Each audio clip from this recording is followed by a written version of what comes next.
আল্লাহ পাক রব্বুল আলামিন বলেন, রহমান কোনো দ্বিতীয় ব্যক্তি নয়। যিনি আল্লাহ তিনিকেই সেজদা করো, যিনি রহমান তিনিকেই সেজদা করো, যিনি গফফার তিনিকেই সেজদা করো, যিনি রহিম তিনিকেই সেজদা করো। আল্লাহ পাক রব্বুল আলামিন রহমানের পরিচয় দিচ্ছেন, আর রহমান দয়ালু, আর রহমান তিনি হচ্ছে আল্লাহ।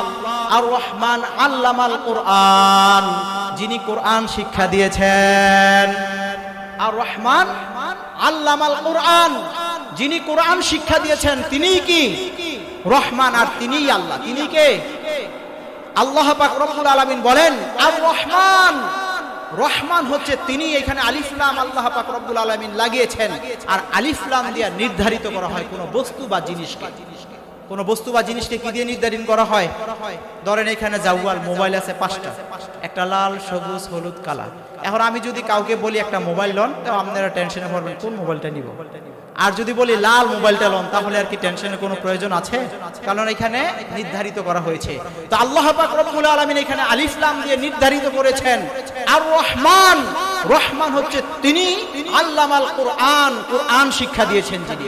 তাহলে বলেন তো কোরআন শিক্ষা কে দিয়েছেন? আবার জোরে বলেন, কোরআন শিক্ষা কে দিয়েছেন?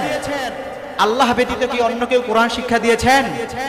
আল্লামাল কোরআন খলাকাল ইনসান, মানুষ সৃষ্টি যিনি করেছেন তিনিই হচ্ছে আল্লাহ, তিনিই হচ্ছে রহমান। তিনি হচ্ছে কি? মানুষ সৃষ্টি করেছেন কে? আমাদের সৃষ্টি করেছেন কে? সার্বভৌমত্ব সৃষ্টি করেছেন কে? 200 অথবা 1 লক্ষ বা 2,24,000 নবী এবং রাসূলদেরকে সৃষ্টি করেছেন কে? 24,000 নবী এবং রাসূলদের মধ্যে সর্বশ্রেষ্ঠ নবী, আখিরি নবী, সাইয়্যিদিনা নবী আকরাম মুহাম্মদুর রাসূলুল্লাহ সাল্লাল্লাহু আলাইহি সাল্লামকে সৃষ্টি করেছেন কে? আল্লাহ পাক রব্বুল আলামিন। আল্লাহ পাক রব্বুল আলামিন তার নিয়ামতকে আরো বৃদ্ধি করে দেন। আল্লাহ তাআলা কি বলেছেন কোরআনের মধ্যে? লাইউন শাকারতুম, যারা আমি আল্লাহ পাক রব্বুল আলামিনের নিয়ামত পেয়ে শুকরিয়া আদায় করেন, তাদের নিয়ামতকে আরো বৃদ্ধি করে দেই, বাড়িয়ে দেই। তা আমরা যে এখানে শুকরিয়া আদায় করলাম, এই শুকরিয়া আদায় করার মাধ্যমে আল্লাহ তাআলা আমাদের নিয়ামত বৃদ্ধি করে দিবেন। একটি ঘটনা বলি, ঘটনা একটু লম্বা। বেহেশতি জাওয়ারের মধ্যে ঘটনাটা উল্লেখ করা হয়েছে। বেহেশতি জাওয়ার 3 খণ্ড, 3 খণ্ডের মধ্যে প্রথম খণ্ডের মধ্যে সত্য কিছু ঘটনা তুলে ধরেছেন নিয়ামতের শুকরিয়া আদায় করা নিয়ে। বনি ইসরাইল গোত্রের মধ্যে 3 জন ব্যক্তি ছিলেন। শর্টে আমি বলবো, বনি ইসরাইল গোত্রের মধ্যে 3 জন ব্যক্তি ছিলেন। একজনে হচ্ছে অন্ধ, দ্বিতীয় জন হচ্ছে মাথায় টাকলা, চুল গজায় না, আর তৃতীয় জন হচ্ছে আপনার শরীরের মধ্যে ধবল রোগ। শরীরের মধ্যে দেখেন না অনেকের সাদা সাদা অবস্থা থাকে, তো এই ধরনের রোগীকে কিন্তু কোনো মানুষ এমন করে ভালোবাসে না। তা আল্লাহ পাক রব্বুল আলামিন তাদের পরীক্ষা করার জন্য একজন ফেরেশতাকে মানুষের রূপ ধারণ করে তাদের মধ্যে পাঠানোর পর ওই ফেরেশতা এসে বলতেছে, প্রথম ওই ধবল রোগী যার শরীরের মধ্যে সাদা সাদা দাগওয়ালা, আল্লাহর ফেরেশতা ওই ধবল রোগীর কাছে এসে বলতেছে, ভাই আপনার কোন জিনিস প্রয়োজন, যেটার জন্য আপনি দুনিয়ার মধ্যে লাঞ্ছনা বঞ্চনা অপদস্থতার শিকার হচ্ছেন, আমার কাছে বলেন, আমি আল্লাহ তাআলার কাছে দোয়া করব, আল্লাহ তাআলা আপনার এই ধবল রোগকে আল্লাহ তাআলা সুস্থ করে দিবেন। এই কথা বলার পর ওই ব্যক্তি বলতেছে, দেখেন না আমার শরীরের মধ্যে কেমন রোগ, এই রোগের কারণে, এই অবস্থার কারণে আমাকে কেউ ভালোবাসে না, আমাকে কেউ কি করেন না, ভালোবাসে না। তো ওই ব্যক্তি কি করলেন, আল্লাহ তাআলার পাঠানো ফেরেশতা তার শরীরের মধ্যে হাত দিয়ে আল্লাহ তাআলার কাছে দোয়া করলেন, আল্লাহ পাক রব্বুল আলামিন সাথে সাথে তার ধবল রোগকে পরিপূর্ণ সুস্থতায় পরিণত করে দিয়েছেন। সুবহানাল্লাহি ওয়া বিহামদিহি সুবহানাল্লাহিল আযীম। ভাই আমি আওয়াজটা পাচ্ছি না, আমার কানের মধ্যে আসতেছে না, আওয়াজটা আমাকে দেন। এবং ওই ব্যক্তি বলতেছেন যে এখন আপনার কি প্রয়োজন, কোন জিনিস প্রয়োজন, আমি আল্লাহ তাআলার কাছে দোয়া করব, আল্লাহ তাআলা যাতে আপনাকে ওই জিনিসটি দেয়। তো ওই ধবল রোগী বলতেছে, আমাকে তো আল্লাহ তাআলা সুস্থই করলেন, এখন আল্লাহ তাআলা যদি আমাকে একটি উটের পাল দিতেন, উট দিতেন, যে উটের মাধ্যমে আমি কি হব, এই উটের বরকতের মাধ্যমে আমি আল্লাহ তাআলার কাছে বড়লোক ধনী ব্যক্তি পরিণত হব। তো আল্লাহর ফেরেশতা ওই ব্যক্তিকে কি করলেন, এমন করে একটি উট নিয়ে এনে দিলেন, গাবিন বাচ্চা প্রসব করার মতো একটি উট এনে দিয়ে বলতেছেন, নেন এই উট, আমি আল্লাহ তাআলার কাছে দোয়া করে দিলাম, আল্লাহ পাক রব্বুল আলামিন আপনাকে এই উটের মাধ্যমে বরকত দিয়ে আপনাকে আল্লাহ তাআলা ধনাঢ্য বানিয়ে দিবেন। এই কথা বলে ওই ব্যক্তি ওনার কাছ থেকে চলে গেলেন। দ্বিতীয়তে আবার যায়া উপস্থিত হলেন ওই যে অন্ধ ব্যক্তি, দুনো চোখের আলো নেই, জ্যোতি নেই। ওই অন্ধ ব্যক্তির কাছে যায়া বলতেছেন, বলেন আপনার কাছে কি প্রয়োজন, কি আপনার দরকার, যেই দরকারের কারণে মানুষ আপনাকে লাঞ্ছনা বঞ্চনা অপদস্থতার শিকার করে। ওই অন্ধ ব্যক্তি ওই ব্যক্তিকে বলতেছেন, ভাই দেখেন আমার দু চোখের মধ্যে আলো নেই, আমার চোখ দিয়ে আল্লাহ পাক রব্বুল আলামিনের সুন্দর সৃষ্টি আমি দেখতে পাই না। আল্লাহ তাআলার কাছে দোয়া করেন, আল্লাহ তাআলা যাতে আমার চোখের জ্যোতি বাড়িয়ে দেন, চোখের মধ্যে দেখার আলো দিয়ে দেন, আমি যাতে আল্লাহ তাআলার এই সুন্দর নিয়ামত পৃথিবীটা দেখতে পাই। আল্লাহর ফেরেশতা কি করলেন, তার চোখের মধ্যে হাত দিয়ে আল্লাহ তাআলার কাছে দোয়া করলেন। দোয়া করার সাথে সাথে আল্লাহ পাক রব্বুল আলামিন তার চোখের জ্যোতি দিয়ে দিলেন, তার চোখে ভালো করে দিলেন। এখন বলতেছে, বলেন আপনার কোন জিনিস প্রয়োজন, যে জিনিসটা হলে আপনি দুনিয়ার মধ্যে ভালোভাবে চলতে পারবেন। তো ওই ব্যক্তি বলতেছেন, আল্লাহ তাআলার কাছে দোয়া করেন, আল্লাহ তাআলা যাতে আমাকে একটা গরু দেন। কি দেন? বেহেশতে যাওয়ার প্রথম খণ্ডের ঘটনা। আল্লাহ তাআলা যাতে আমাকে একটি গরু দেন, যেই গরুর মাধ্যমে, গরুর সন্তান হওয়ার মাধ্যমে আল্লাহ তাআলা আমাকে কি করবেন, ধনাঢ্য বানিয়ে দিবেন। তো ওই আল্লাহ তাআলার ফেরেশতা কি করলেন, তাকে একটি গাবিন গরু দিয়ে বলতেছেন, এই নেন আপনাকে একটা গরু দিলাম, এই আমি আল্লাহ তাআলার কাছে দোয়া করে দিলাম আল্লাহ পাক রব্বুল আলামিন যাতে এই গরুর বরকতে আপনাকে ধনাঢ্য করে দেয়। ওই ব্যক্তির কাছ থেকেও চলে গেলেন। যাওয়ার পরে তৃতীয়ত গেলেন টাকওয়ালার ব্যক্তির কাছে, যার মাথার মধ্যে চুল ওঠে না। স্বাভাবিকভাবে যাদের মাথায় টাক থাকে আমরা কিন্তু তাকে ঠিক কেমন করে নিতে পারি না, আমাদের কাছ থেকে দেখতে একটু ভিন্ন থাকে। ওই টাকওয়ালা ব্যক্তির কাছে যায় বলতেছেন, আপনার কোন জিনিস প্রয়োজন, যে জিনিসটার জন্য আপনি দুনিয়ার মধ্যে লাঞ্ছনা বঞ্চনা অপদস্থতার শিকার হন। বলতেছে, ভাই দেখেন আমার মাথার মধ্যে টাক, আল্লাহ পাক রব্বুল আলামিনের কাছে দোয়া করেন আল্লাহ তাআলা যাতে আমার টাকওয়ালা মাথার মধ্যে চুল গজিয়ে দেন। মাথায় হাত বুলিয়ে যখন দোয়া করলেন, আল্লাহ পাক রব্বুল আলামিন তার মাথার মধ্যে কি করলেন, সুস্থ মাথার মতো চুল গজিয়ে দিলেন এবং দোয়া করলেন যে ভাই আপনার কোন জিনিস প্রয়োজন। কয় আমাকে যদি আল্লাহ তাআলা একটা গাবিন বকরি দিত অথবা দুম্বা, যে দুম্বা অথবা বকরি বিক্রি করে সন্তান প্রসব করার মাধ্যমে, বাচ্চা দেওয়ার মাধ্যমে এই বাচ্চা বিক্রি করে আমি দুনিয়ার মধ্যে ধনী হতে পারতাম। আল্লাহ তাআলার ফেরেশতা কি করলেন, একটি গাবিন বকরি দিয়ে আল্লাহ তাআলার কাছে বরকতের জন্য দোয়া করে দিলেন। দোয়া করে দিয়ে চলে গেলেন। আর এদিক দিয়া আল্লাহ তাআলা ওনাদেরকে বকরি এবং গরু উটের মাধ্যমে অনেক ধনাঢ্য করে দিলেন। কয়েক বছরের মধ্যেই তারা অনেক ধনী হয়ে গেল।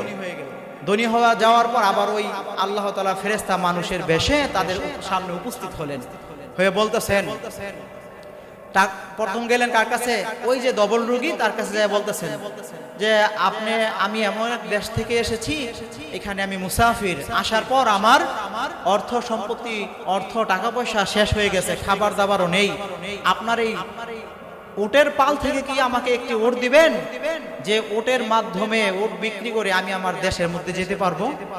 বলতেছে, কয় না আমার এখান থেকে উট দেওয়া যাবে না। কয় দেখেন আল্লাহ তাআলা আপনাকে উট দান করেছেন, এর মাধ্যমে আপনাকে ধনী বানিয়েছেন, যদি দয়া করে একটি উট দিতেন আল্লাহর হস্তে, আমি এই উটটা বিক্রি করে আমার গন্তব্যের মধ্যে পৌঁছতাম। উটওয়ালা বলে, কি বলেন এটা, আল্লাহ তাআলা আমাকে দেন নাই, এটা হচ্ছে আমার পৈতৃক সম্পত্তি, আমার বাপ দাদার কালাম থেকে আমি পেয়েছি, আমার বড় বাবা থেকে আমার দাদা পেয়েছে, আমার দাদা থেকে আমার পিতা পেয়েছে, আমার পিতা থেকে আমি পৈতৃক সম্পত্তি হিসাবে পেয়েছি, আল্লাহ পাক রব্বুল আলামিন আমাকে দেন নাই। আল্লাহ তাআলার ফেরেশতা বলতেছেন, ঠিক আছে, যদি আপনার কথা সত্যি হয়ে থাকে তাহলে আপনার এই ধন দৌলত থাকুক, আর যদি আপনার কথা মিথ্যে হয় তাহলে আপনাকে আল্লাহ তাআলা আবার আগের মতো বানিয়ে দেন। না শুকরিয়া করছে। কার না শুকরিয়া? আল্লাহ পাক রব্বুল আলামিনের। একথা বলার পর সাথে সাথে ওই ব্যক্তি যে হালতে ছিল পূর্বের হালতে আল্লাহ তাআলা তাকে আবার ফিরিয়ে দিয়েছেন। নাউজুবিল্লাহি মিন যালিক। তো আমাদের বেশি বেশি আল্লাহ তাআলার শুকরিয়া আদায় করতে হবে। এটা সত্য ঘটনা, বেহেশতি যাওয়ার প্রথম খণ্ডের মধ্যে আছে। দ্বিতীয়ত আবার গেলেন অন্ধ ব্যক্তির কাছে, যা বলতেছে, ভাই আমি তো আমার দেশ থেকে আপনাদের দেশে এসেছি, আমি মুসাফির, এখানে আসার পর আমার টাকা ধন দৌলত ফুরিয়ে গিয়েছে, আপনি যদি আমাকে কিছু টাকা সম্পত্তি দিতেন, কিছু অর্থ দিতেন, যে অর্থের মাধ্যমে আমি আমার গন্তব্যের মধ্যে পৌঁছতে পারতাম। ওই ব্যক্তি বলতেছে, কয় না, আপনাকে এখান থেকে কিছুই দেওয়া যাবে না। কয় দেখেন আল্লাহ তাআলা তো আপনাকে কত সম্পত্তি দিয়েছেন, ধন দৌলত দিয়েছেন, আপনি কি করেন, এইখান থেকে আমাকে কিছু দেন। কয় কি বলেন, আল্লাহ তাআলা আমাকে দেননি? সরে বলতেছি ঘটনাটা, আল্লাহ তাআলা আমাকে দেননি, আমাকে আমার প্রত্যেক সম্পত্তির মাধ্যমে এই সম্পত্তি আমার কাছে এসেছে। এই কথা বলার পর ওই আল্লাহ তাআলার ফেরেশতা বলতেছেন, ঠিক আছে, যদি আপনার কথা সত্যি হয় এই ধন সম্পত্তি আল্লাহ তাআলা আপনাকে রাখুক, আর যদি আপনার কথা মিথ্যে হয় তাহলে আল্লাহ তাআলা পূর্বের হালতেই আপনাকে আবার ফিরিয়ে নিয়ে যান। একথা বলার সাথে সাথে তার ধন সম্পত্তিও কি হয়ে গেলেন, আল্লাহ তাআলা নিয়ে গেলেন, এবং পূর্বের হালতে সেই আগের হালতেই আবার আল্লাহ তাআলা তাকে দিয়ে দিলেন। নাউজুবিল্লাহি মিন যালিক। তৃতীয়তে আবার ওই টাকাওয়ালা ব্যক্তির কাছে যায় বলতেছে, ভাই আমি এমন এক দেশ থেকে এসেছি, এখানে আসার পর আমার টাকা পয়সা ফুরিয়ে গেল, এখন আমি তো আমার গন্তব্যে পৌঁছতে হবে, আমার দেশে, আমাকে কিছু সাহায্য করেন আল্লাহর হস্তে, আমি আমার দেশে যাতে আমার গন্তব্যের মধ্যে পৌঁছতে পারি। এ কথা বলার পর ওই টাকাওয়ালা ব্যক্তি বলতেছে, ভাই এক সময় তো আমার কোনো কিছু ছিল না, আমার গাড়ি ছিল না, বাড়ি ছিল না, ধন দৌলত ছিল না, আল্লাহ পাক রব্বুল আলামিন আমাকে সবকিছু দিয়েছেন। আপনি যখন আল্লাহর রাস্তে আমার কাছ থেকে কিছু চেয়েছেন, এই নেন টাকা পয়সা, এই যে বকরির পাল, এইখান থেকে আপনার যতগুলা বকরি প্রয়োজন হয়, আপনার গন্তব্যে পৌঁছতে গিয়ে যত টাকার প্রয়োজন হয় বিক্রি করে আপনি টাকা নিয়ে যান। আল্লাহ পাক রব্বুল আলামিনের ফেরেশতা ডেকে বলে, ভাই আপনার কি খেয়াল আছে কিনা, বেশ কয়েক বছর পূর্বে আল্লাহ পাক রব্বুল আলামিনের কাছ থেকে একজন ব্যক্তি আপনাদের কাছে এসেছিল, যেই ব্যক্তি আপনার টাকওয়ালা মাথার মধ্যে চুল গজিয়ে দিয়েছিল, ওই ব্যক্তি আমি আল্লাহ পাক রব্বুল আলামিনের পাঠানো ফেরেশতা। আজকে আল্লাহ পাক রব্বুল আলামিন আবার আমাকে পাঠিয়েছেন, আপনাদের ঈমান আমল আল্লাহ পাক রব্বুল আলামিনের প্রতি কেমন, এবং আল্লাহ তাআলার ধন সম্পত্তি পেয়ে আল্লাহ তাআলার শুকরিয়া আপনারা করেন কিনা, এই হিসাব নিকাশ করার জন্যই আল্লাহ পাক রব্বুল আলামিন আমাকে পাঠিয়েছেন। আপনার প্রতি আল্লাহ পাক রব্বুল আলামিন রাজি এবং খুশি হয়ে গিয়েছেন, আমার বকরির পাল দরকার নাই, টাকা দরকার নাই, পরীক্ষা নিয়ে হয়ে গেছে, আল্লাহ পাক রব্বুল আলামিন আপনাকে আরো ধনাঢ্য করে দেন। সুবহানাল্লাহি ওয়া বিহামদিহি সুবহানাল্লাহিল আযীম।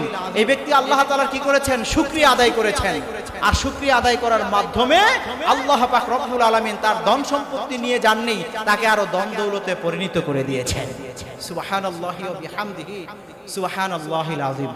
এমন অসংখ্য ঘটনা বলা যাবে, এখন থেকে শুরু করলে সমগ্র রাত শেষ হয়ে যাবে, কিন্তু আল্লাহ পাক রব্বুল আলামিনের শুকরিয়া আদায় করে দুনিয়ার মধ্যেই মানুষে যে আল্লাহ তাআলার শুকরিয়া আদায় করে বেশি বেশি নিয়ামতে পরিপূর্ণতা পেয়েছে, এই নিয়ামতের শুকরিয়া আদায় করে শেষ করা যাবে। আমি কালামুল্লাহ শরীফ থেকে তেলাওয়াত করেছি সূরাতুল আর রহমানের 4টি আয়াতে কারিমা, সূরাতুল আর রহমানের 4টি আয়াতে কারিমা তেলাওয়াত করেছি।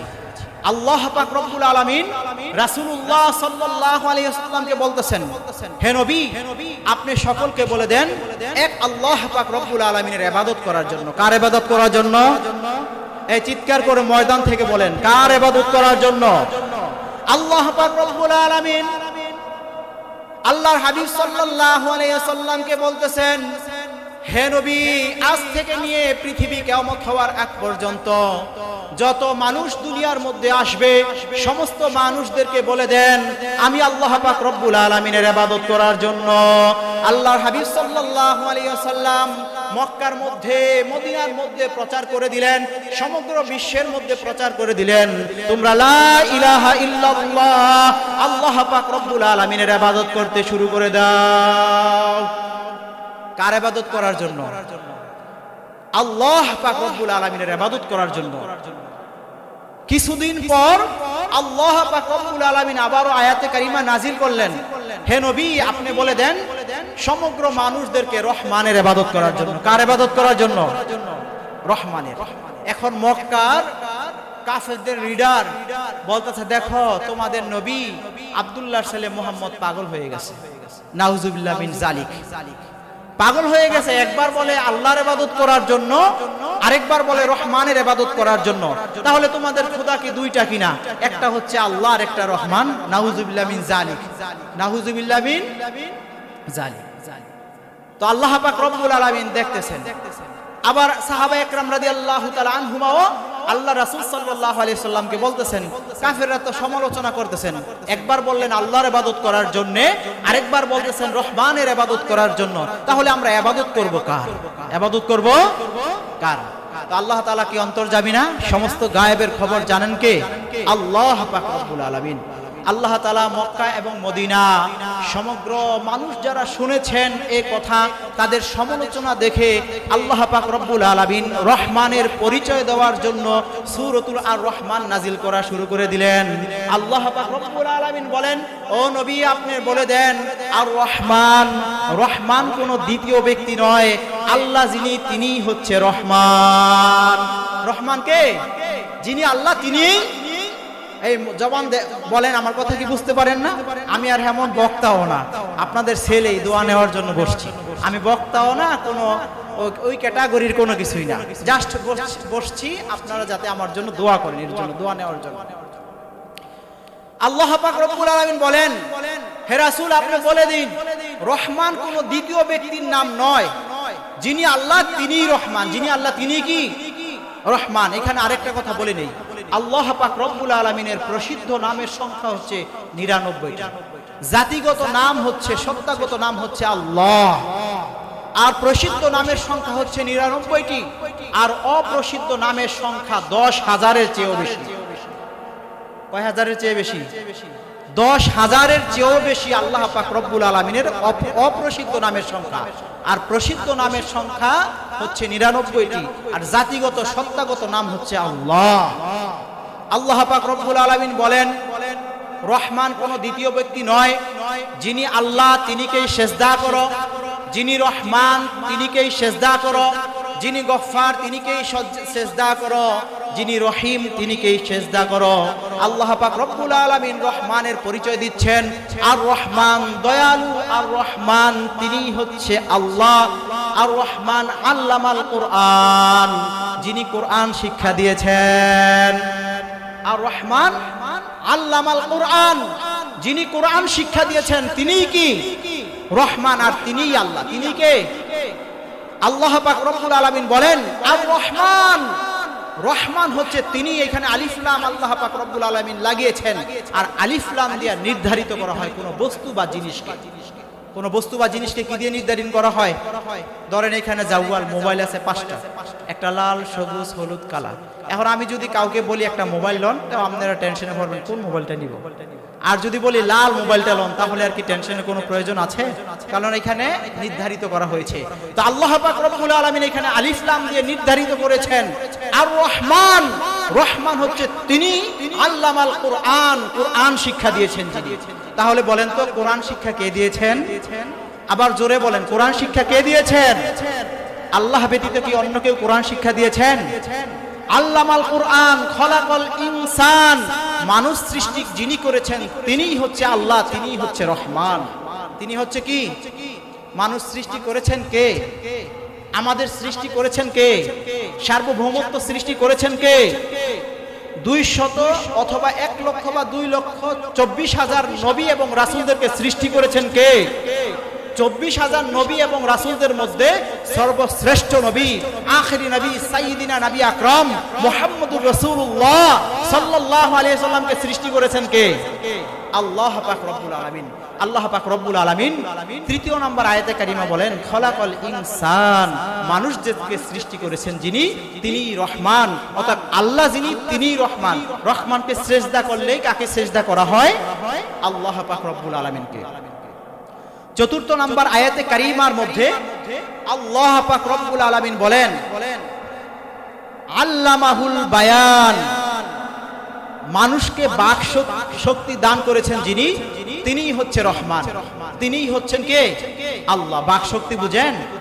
বাক শক্তি হচ্ছে এই যে আমি এখানে বসে কথা বলতেছি, আমার জবান দিয়ে কথা বের হচ্ছে, আপনারা শ্রবণ করতেছেন, আপনারা যে শ্রবণ করতেছেন এটাকে বলা হয় শ্রবণ শক্তি। আমি যে কথা বলতেছি এটাকে বলা হয় বাক শক্তি। আবার আমরা মুখস্থ করার পর কিছু বিষয় যে মুখস্থ করার পর বলতেছি বা আল্লাহ তাআলা বলাচ্ছে, এটাকে বলা হয় আপনার স্মৃতি শক্তি। কি শক্তি? স্মৃতি শক্তি। মুখস্থ করে রাখা, বাক শক্তি, ইয়াস শক্তি, স্মৃতি শক্তি। মানুষের পঞ্চ ইন্দ্রিয় রয়েছে, ওই আলোচনা হবে পরে। তো আল্লাহ পাক রব্বুল আলামিন বলেন আল্লামাহুল বায়ান, মানুষদেরকে কথা বলার যোগ্যতা দিয়েছেন যিনি, মানুষদেরকে শ্রবণ করার যোগ্যতা যিনি দিয়েছেন, তিনিই রহমান, তিনিই আল্লাহ। অতএব মক্কা এবং মদিনার মানুষেরা যারা ভাবতেছ যে রহমান আবার কে, আল্লাহর পরে যাকে সেজদা করতে হবে, অতএব রহমানকে সেজদা করলেই কাকে সেজদা করা হবে? আল্লাহ পাক রব্বুল আলামিনকে। তো আমরা সকলে আল্লাহ পাক রব্বুল আলামিনকে সেজদা করব তো ইনশাআল্লাহ। আমরা কিসের মাধ্যমে সেজদা করব? নামাজের মাধ্যমে। কিসের মাধ্যমে? আল্লাহ পাক রব্বুল আলামিন বলেন, বান্দা যখন নামাজের মধ্যে সেজদায় তার মস্তককে অবনত করে দেয়, আমি আল্লাহ পাক রব্বুল আলামিনের কুদরতি পায়ে এটা আমি আল্লাহ পাক রব্বুল আলামিনের কাছে যেমন প্রিয় লাগে, দুনিয়ার মধ্যে আর কোনো আমল আমি আল্লাহ পাক রব্বুল আলামিনের কাছে আর প্রিয় নেই।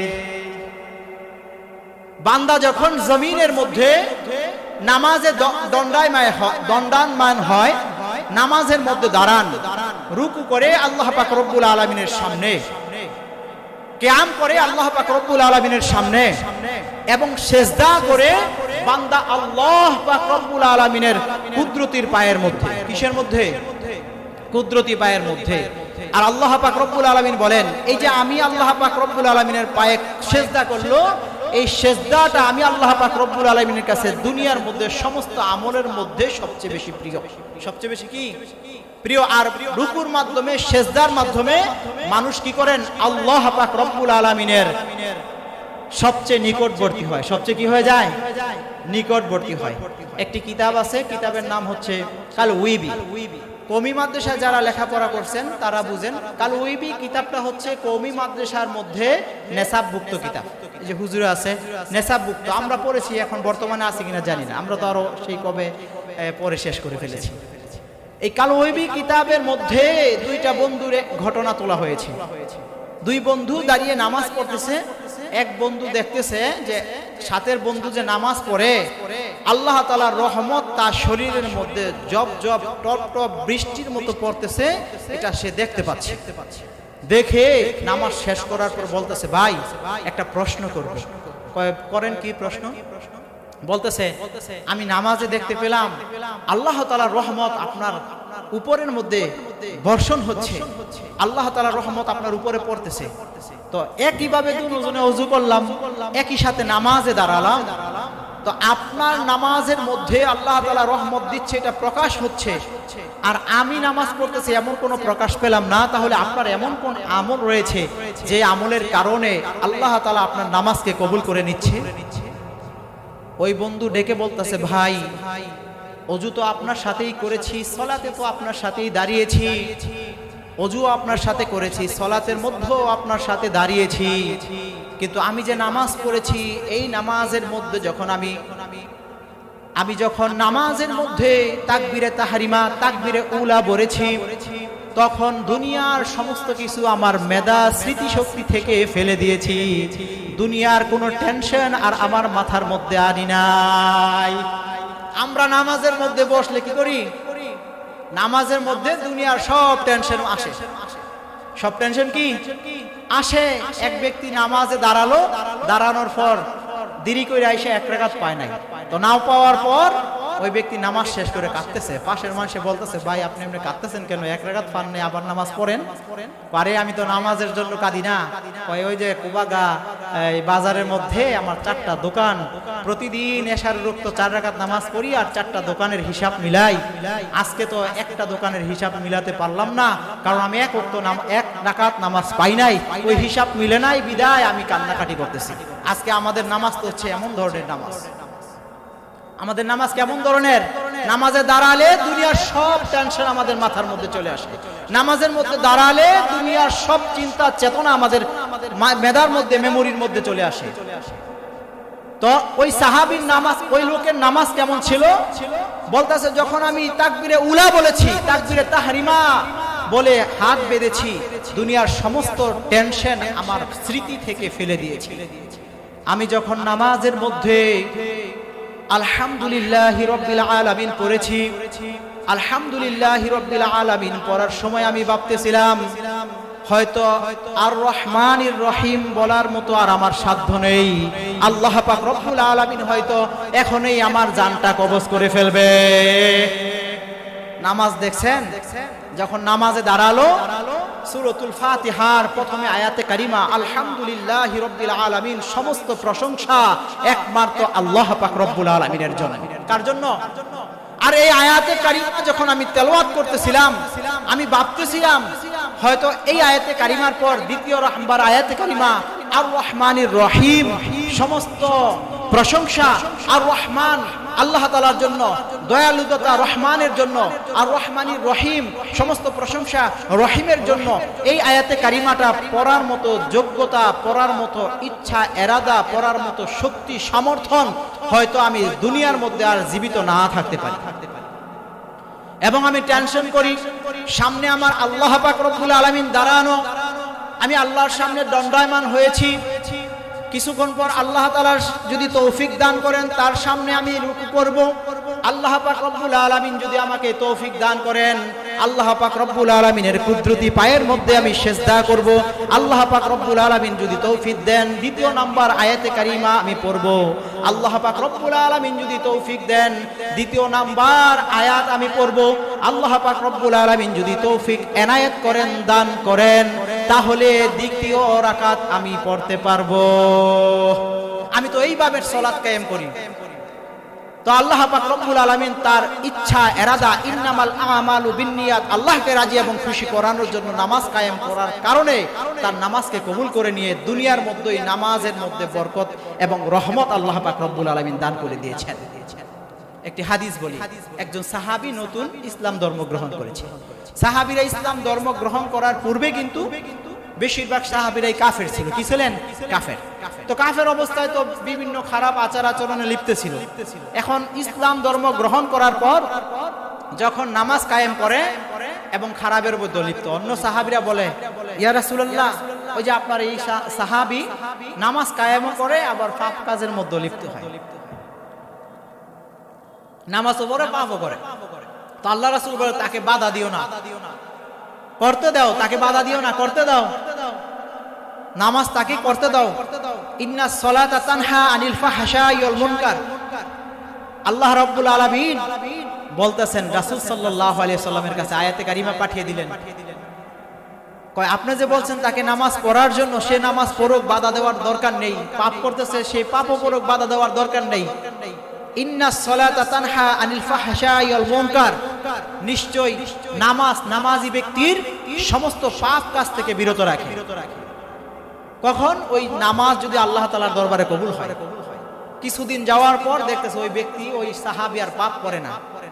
অন্য সাহাবীরা বলে, আপনার সাহাবী তো ভালো হয়ে গেছে, নামাজও পড়ে এবং পাপ কাজের মধ্যে আর লিপ্ত নেই। আল্লাহ তাআলা তো আমার কাছে আয়াতে কারিমা পাঠিয়ে দিয়েছেন, ইন্নাস সালাতা তানহা আনিল ফাহশাই ওয়াল মুনকার। যে ব্যক্তি নামাজ কায়েম করলো আর ওই নামাজি ব্যক্তিকে নামাজে সমস্ত ফাহেশা কাজ থেকে, সমস্ত খারাপ কাজ থেকে, যেই কাজটা খারাপ আমরা যাই না করি, যেই কাজটা খারাপ আমরা না যাই না করি, যেই কাজটা আমরা দেখা খারাপ করি, যেই কাজটা আমরা না দেখা করি, সমস্ত খারাপি কাজ থেকেই নামাজে নামাজি ব্যক্তিকে বিরত রাখে। কোন নামাজ? যেই নামাজ আল্লাহ তাআলার দরবারে কবুল হয়। তো নামাজ কবুল হওয়ার জন্য কিভাবে নামাজ কায়েম করতে হবে? ওই যে ঘটনা বললাম, নামাজে দাঁড়ানোর পর দুনিয়ার সমস্ত টেনশন থেকে কি করতে হবে? নিজেকে মুক্ত রাখতে হবে, সমস্ত ফিতনা থেকে নিজেকে মুক্ত রাখতে হবে। নামাজের মধ্যে দাঁড়িয়ে আল্লাহ পাক রব্বুল আলামিনকে রাজি এবং খুশি করার জন্য ইচ্ছা এরাদা করে আল্লাহ তাআলাকে রাজি খুশি করার জন্য নামাজের মধ্যে কেরাত পড়তে হবে। কি করতে হবে? কেরাত পড়তে হবে। তো সাহাবী কি হয়েছেন? আপনার নামাজ পড়ার সময় ওই নামাজ যখন কবুল হইল, নামাজে তাকে খারাপি থেকে ফিরে রাখছে। খারাপি থেকে কি করছেন? ফিরে রাখছেন। আল্লাহ পাক রব্বুল আলামিন বলেন, যে ব্যক্তি নামাজ কায়েম করলো, আমি আল্লাহ পাক রব্বুল আলামিনের কুদরতি পায়ের মধ্যে সেজদা দিল, আর কুদরতি পায়ের মধ্যে সেজদা দেওয়ার কারণে আমি আল্লাহ পাক রব্বুল আলামিন এমন ভাবে রাজি এবং খুশি হয়ে যাই, আমি আল্লাহ পাক রব্বুল আলামিন এমন ভাবে রাজি এবং খুশি হয়ে যাই দুনিয়ার সমস্ত ভালো কাজ থেকে। দুনিয়ার মধ্যে যত ভালো কাজ হোক না কেন, নামাজের মধ্যে যখন আল্লাহ তাআলার কুদরতি পায়ে সেজদা দেওয়া হয়, এর চেয়ে খুশি আল্লাহ পাক রব্বুল আলামিনের অন্য কাজের মধ্যে হয় না, অন্য কাজের মধ্যে হয় না। তাহলে নামাজ আমাদের শিক্ষা গ্রহণ করতে হবে তো ইনশাআল্লাহ। নামাজ শিক্ষা গ্রহণ করলে, আমরা নামাজ না শিখলে নামাজ কিভাবে পড়ব? কারণ নামাজ ভাঙার কারণ আছে, নামাজের আরকাম আহকাম, নামাজের ওয়াজিব সুন্নত মুস্তাহাব, নামাজ ভাঙার কারণ, এই সব নামাজের মাসলা মাসাইলগুলো জানলেই এবং কোরআন তেলাওয়াত নামাজে শুদ্ধ হলেই আমাদের নামাজ আল্লাহ তাআলা কবুল করবেন। আমাদের নামাজ কি করবেন? এর জন্য আমাদের সকলের নামাজের শিক্ষা অর্জন করতে হবে তো। কোথায় শিক্ষা অর্জন করবেন? মাদ্রাসায় তো পড়েন নাই, তাহলে মসজিদের ইমাম সাহেবের কাছ থেকে। এখন মসজিদের ইমাম সাহেবের কাছ থেকে নামাজ শিক্ষা অর্জন করবেন, আলা ইমাম সাহেবের কাছ থেকে শিক্ষা অর্জন করেন, যে কোনো ইমামের কাছ থেকে, মাদ্রাসার শিক্ষকের কাছ থেকে। এখন ওনারে আলা আপনি কিভাবে কেমনে রাজি করবেন সেটা আপনাদের বিষয়। ওনাকে কিভাবে খুশি করবেন, আপনার শিক্ষককে আপনি কিভাবে খুশি করবেন সেটা হচ্ছে আপনার বিষয়। আপনার শিক্ষক যদি আপনার প্রতি খুশি হয়, আপনার প্রতি দোয়া করে, তাহলেই আপনি কামিয়াবি হতে পারবেন। শিক্ষকের দোয়া ব্যতীত আপনি কি হতে পারবেন না? কামিয়াবি হতে পারবেন না। আর রহমান আল্লামাল কুরআন খলাকাল ইনসান আল্লামাহুল বায়ান। আল্লামাহুল বায়ান, মানুষদেরকে বাক শক্তি কে দান করেছেন? আল্লাহ পাক রব্বুল আলামিন। আল্লাহ পাক রব্বুল আলামিন। দেখেন তো গরুর দিকে তাকিয়ে দেখেন, কান আছে, কান আছে, চক্ষু আছে, আমাদের মতো খাবার খায়, ভাত খায়, ঘাস খায়,